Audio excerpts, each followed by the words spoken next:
Today we are finishing our cheap autumn-winter veggie garden in 2 bathtubs using the Hugelkultur method. Each bathtub has logs going about 3/4 of the way up it, which have been sitting in here for 6 months, so are starting to decompose already. As they continue to rot, the microbes will use nitrogen, so you have to make sure that there is enough nitrogen for the plants. To do this, we are trialling adding a layer of hay that has been used in our chicken laying boxes, so that is full of nitrogen from their manure. We are hoping the microbes take up the nitrogen from this layer, leaving the nitrogen in the soil for the veggies. But this is just an idea we are experimenting with, so we have no idea if this will work. On top of this, we are adding a layer of alpaca manure. We collect this straight from our paddocks. Alpaca pellets have less nitrogen than other livestock, so it can be put straight on the garden without burning the roots. Alpacas also have a very efficient digestive system, so there is less organic matter in their manure, meaning you won't get weeds sprouting all through your garden. Alpacas also have a huge benefit over other livestock in that they poo in community piles. Regardless of where they are in the paddock, they will go over to that poo pile whenever they need to go. Unfortunately, we had an orphaned alpaca who now tends to just start her own piles, and once a pile is started, they will all just keep using it, so our manure seems more spread out than other alpaca farms that I've seen. Once we spread the alpaca manure over the hay, we added 1 bag of vegetable mix on top. This costs $17 from Mitre 10 Mega.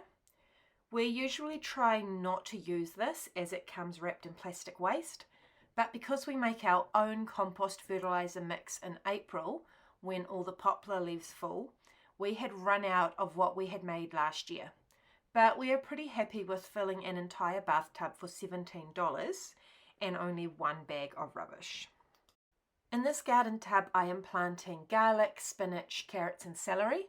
I use companion planting in my vegetable gardens to make the most of the space and also help with pest control. The idea with it is that the vegetables next to each other don't compete for space or nutrients. I alternated my rows with veggies that grow above the ground and those that grow below it, with a row of spinach at the back followed by garlic, a row of celery and then carrots at the front. The strong smell of the garlic will help deter insects, fungi, rabbits and even deer, and as I will be planting cabbage in the other bathtub, the smell of celery is good for deterring white cabbage butterflies.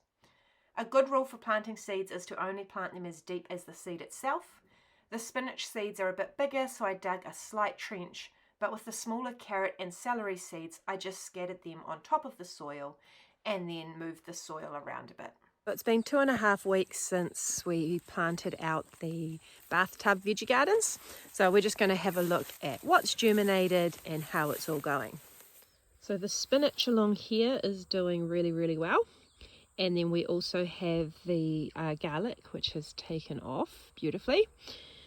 So far our line of celery has done absolutely nothing, but we do have quite a few of the carrots starting to pop through, and in some places they obviously going to need to be thinned out, but we'll just give it a bit longer to see what else happens.